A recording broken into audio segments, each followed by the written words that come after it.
So hello MBA and PGDM aspirants, MBA and PGDM करने जा रहे हो। बहुत सारा क्राउड ऐसा होगा भाई 2-3 लाख में हमें एमबीए करनी है, तो क्या उनको 2-3 लाख या 4 लाख 5 लाख लगाकर एमबीए करनी चाहिए या नहीं करनी चाहिए, ये सब आपको वीडियो में जानने के लिए मिलेगा। प्रॉपरली पीजीडीएम के ऊपर टॉपिक मिलेगा। सब लोग डाल रहे हैं MBA versus PGDM worth it है या नहीं है। आपको यहाँ पर एक रियल इन्फॉर्मेशन मिलेगी कि क्यों काउंसलर्स पीजीडीएम को बोल रहे हैं। देखो, एमबीए अगर आप करने जा रहे हो, आपने सोच लिया यार 3-4 लाख में हम एमबीए कर लेंगे, लेकिन यूनिवर्सिटीज जो 2-3 हज़ार बच्चे बिठा रहे हैं, वहां से क्या आपको प्लेसमेंट मिलेगा? ऐसा हो ही नहीं सकता। मैं कुछ कॉलेजेस का और यूनिवर्सिटीज का एग्जांपल देकर आपको बताती हूँ कि एमबीए क्यों नहीं करना चाहिए। उस 3 लाख को लगाने से बेटर है तुम कहीं 15,000 की जॉब कर लो और 2-3 साल वो करने के बाद तुम्हें 30-35 हज़ार तक की सैलरी आपकी हो जाएगी। बट उसी यूनिवर्सिटी से जहाँ 2-3 हज़ार बच्चे पढ़ रहे हैं, 3-4 लाख में एमबीए हो रही है, वहां से अगर आप अपना एमबीए करोगे तो आपको वही पैकेज मिलेगा जो अब मिलेगा 15,000 में। ग्रेजुएशन करके जॉब कर लो, वो ज़्यादा बेटर है 3-4 लाख रुपए की एमबीए करने से।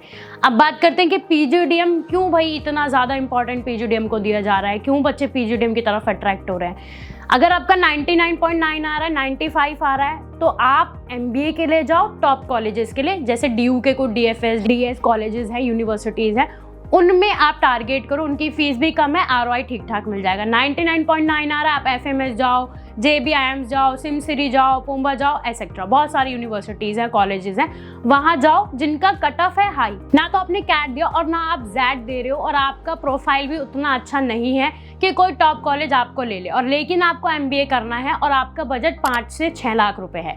मेरे अकॉर्डिंग आप उस बजट को 8 से 10 लाख रुपए का करो और एक बी स्कूल से पीजीडीएम कर लो जो कि प्रॉपरली सिर्फ पीजीडीएम ही कराता हो, या फिर अगर कोई कॉलेज भी है उसका कोई अदर कोर्स बहुत फेमस है बट लेकिन वो पीजीडीएम में बहुत अच्छी प्लेसमेंट दे रहा है, तो आप ऐसे कॉलेज में जाओ। सबसे पहले ग्रेटर नोएडा साइड के बारे में बात कर लेते हैं। गलगोटिया यूनिवर्सिटी की तरफ बच्चे बहुत अट्रैक्ट होते हैं। उसके 2 कैंपस है, Galgotia university and Galgotia college. अगर आपको कॉलेज मिल जाता है तो बेस्ट है, गलगोटिया यूनिवर्सिटी मिलती है तो मत ही करो एमबीए। अगर आपको जीएल बजाज मिल रहा है, ठीक है, बिहार से हो और ये सोच रहे हो मैं बिहार स्टूडेंट क्रेडिट कार्ड का यूज़ करके जीएल बजाज चला जाऊँगा, वहाँ से एमबीए कर लूँगा, तो मत करो, क्योंकि प्लेसमेंट तो सिर्फ 100-150 बच्चों को ही मिलती है और क्राउड रहता है 1200-1500 बच्चों का। अब बात करते हैं कि क्यों बी स्कूल में जाना चाहिए। जहां पर आप अपना 8 से 9 लाख रुपए लगा रहे हो, वहां पर आपको प्रैक्टिकल एक्सपोजर मिलता है, इंडस्ट्री ओरिएंटेड करिकुलम मिलता है कि जो मार्केट में चल रहा है, गूगल कर लेना, पीजीडीएम के बारे में यही लिखा हुआ आएगा, जो मार्केट में चल रहा होगा करेंटली आपको उससे रिलेटेड पढ़ाया जाएगा। एक यूनिवर्सिटी मैं यहाँ मेंशन करना चाहूँगी, कजरत में है, यूबीएस के नाम से पहले बहुत फेमस थी, अब उनका नाम है यूनिवर्सल एआई यूनिवर्सिटी। इंडिया की पहली ऐसी यूनिवर्सिटी है जो कि एआई प्रोग्राम को रन करा रही है अपनी यूनिवर्सिटी में, एमबीए, बीटेक, एसेट्रा सब कोर्सेज के साथ में। तो वहाँ से अगर एमबीए करना चाहते हो कर लेना, बट लेकिन आपके पॉकेट में होने चाहिए 13 से 15 लाख रुपए, क्योंकि 12 या 10-11 लाख तो उनकी ट्यूशन फीस ही है और उसके बाद हॉस्टल अकोमोडेशन चार्जेस वो सब इंक्लूड करके 15 से 16 लाख का आपका बजट बैठ जाता है। वहाँ से आप अपना एमबीए कर सकते हो। बट लेकिन अगर एमबीए की बात करें बैनेट या फिर आईएलएम यूनिवर्सिटी से, देखो 12-13 लाख रुपए लगाने के बाद बैनेट यूनिवर्सिटी में ठीक है, कुछ स्टूडेंट्स को 12-13 का एवरेज पैकेज मिला है, बट कुछ स्टूडेंट्स को यहाँ पर 6, 6.5, 7, 5, 5.5 का भी प्लेसमेंट मिला है। इट्स मीन आरओआई जो है वो उतना अच्छा नहीं मिल पाएगा। और वही स्टूडेंट जो कि बैनेट में स्टडी कर रहे हैं, अगर वो किसी प्रॉपर बी स्कूल से, यहाँ पर एक कॉलेज का मैं नाम मेंशन कर देती हूँ, आईबीआई से अगर वो ही पीजीडीएम वो वहाँ से करता और 9 लाख रुपए की फीस लगाता जो कि प्रीवियस ईयर थी, उसके अकॉर्डिंग वो उस कॉलेज से आराम से 8 से 9 लाख का एवरेज पैकेज ग्रैब कर लेता। तो आरओआई वहाँ पर हो जाता है उसका 100% और बैनेट में हो गया 50%। तो यही डिफरेंस है कि आपको प्रॉपर एक बी स्कूल से आरओआई अच्छा मिल जाता है, प्लेसमेंट अच्छा मिल जाता है, और बैनेट में इंटरनेशनल टूर वगैरह कुछ नहीं है, एजुकेशनल ट्रिप नहीं है। आपको आईबीआई में वो सब अवेलेबल है। आपकी 10 लाख की फीस में वहाँ पर आपको 1 वीक का इंटरनेशनल एजुकेशनल ट्रिप भी मिलेगा, डोमेस्टिक मिलेगा, लैपटॉप मिलेगा, एंड कॉलेज आपके ऊपर प्रॉपरली काम करता है। अब ऐसे ही लॉयड को आप कंसीडर कर सकते हैं। लॉयड में एमबीए भी है, पीजीडीएम भी है। लॉयड का एमबीए फिर भी ठीक है, एकेटीयू से एफिलेटेड है। आजकल यही हो गया यार, एकेटीयू यूनिवर्सिटी से जितने एफिलेटेड कॉलेजेस हैं 200, 300, 400, 500, 600 बच्चों को पढ़ा रहे हैं, पर प्लेसमेंट के नाम पर 0। तो आपको ऐसी कॉलेजेस से नहीं MBA करना है जहाँ पर आपका 2 साल बर्बाद हो जाए। अगर आपको MBA करना है और यही है कि 2-3 लाख रुपए लगाना है और मेरे को 4, 5 या 6 का प्लेसमेंट मिल जाए, तो आप एक कॉलेज को टारगेट कर सकते हो। मंगल में institute of management and technology MIMT के नाम से फेमस है।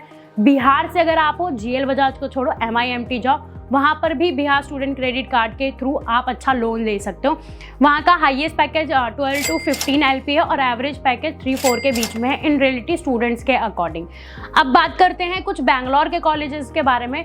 बैंगलोर में जैसे आपने एक यूनिवर्सिटी का नाम सुना होगा, क्राइस्ट यूनिवर्सिटी, वहाँ पे भी 11-12 लाख रुपए चाहिए। वहाँ की अगर यूनिवर्सिटीज़ देखोगे तो आपको बैंगलोर जाने के लिए 10 से 11 लाख का ट्यूशन फीस का आपका बजट होना चाहिए, चाहे MBA करो या फिर PGDM करो। कुछ कॉलेजेस का PGDM काफ़ी अच्छा और MBA काफ़ी अच्छा। जैसे मैं एक कॉलेज का नाम बताऊँगी आपको, IIBS, वहाँ पर दोनों प्रोग्राम रन कराए जाते हैं, PGDM and MBA programme. PGDM और MBA प्रोग्राम की सेम फीस है। MBA जो है उनका वो बेंगलोर यूनिवर्सिटी से एफिलेटेड है और PGDM जो है वो AIU, AICT, NBA एंड बहुत सारे उनका पास एग्रीगेशन है। बट 9.5 फीस के अकॉर्डिंग यहाँ पर आपको एवरेज और हाईएस्ट पैकेज बहुत अच्छा देखने के लिए मिल जाएगा। कुछ स्टूडेंट से मेरी बात हुई तो उन्होंने बोला यार नहीं, IIBS की प्लेसमेंट अच्छी नहीं है। अब अगर आप एक स्टूडेंट से बात करके कॉलेज को जज करोगे तो बिल्कुल सही नहीं है। कम से कम 20 से 30 बच्चों से आप बात करो जिनके थ्रू आपको ये पता लग पाए कि हाँ कॉलेज सच में अच्छा है या नहीं। अगर 100 बच्चों में से आप दो बच्चों से बात करोगे तो वो ऐसे हो सकता है निकम्मे हो, ना पढ़ने में अच्छे हो और वो आपको कॉलेज का बेकार ही रिव्यू दे। तो 2 बच्चों के अकॉर्डिंग कॉलेज को जज मत करो। कम से कम या तो कॉलेज जाकर सीधा विजिट करो, वहाँ पर जाओ, क्लासेस में स्टूडेंट से मिलो, प्लेसमेंट सेल को देखो, उनकी प्लेसमेंट रिपोर्ट को देखो, उसके अकॉर्डिंग आपको कॉलेज के बारे में समझ में आएगा। ये वीडियो ना सिर्फ उन स्टूडेंट्स के लिए जिन्होंने कैट नहीं दिया या फिर कैट दिया तो अच्छा नहीं गया, जैट नहीं देने वाले हैं और जैट देने वाले हैं तो एक्सपेक्टिंग कर रहे हैं 50 से 60 परसेंटाइल। तो ऐसे स्टूडेंट अभी से फॉर्म फिल करना स्टार्ट कर दो, क्योंकि कैट में 2 लाख बच्चों ने अपना एग्ज़ाम दिया है और उन 2 लाख बच्चों में से कुछ ही बच्चे बहुत अच्छा कॉलेजेस में जा पाएंगे, बहुत अच्छी परसेंटाइल ले पाएंगे। बाकी बचे बच्चे बैकअप के लिए फॉर्म्स फिल कर रहे हैं और आपने तो कैट भी नहीं दिया है, तो आप जाओ और फॉर्म फिल करना स्टार्ट करो। फॉर्म फिल करने के लिए कूपन कोड चाहिए तो मेरे नंबर पर मुझे कॉन्टैक्ट भी कर सकते हो।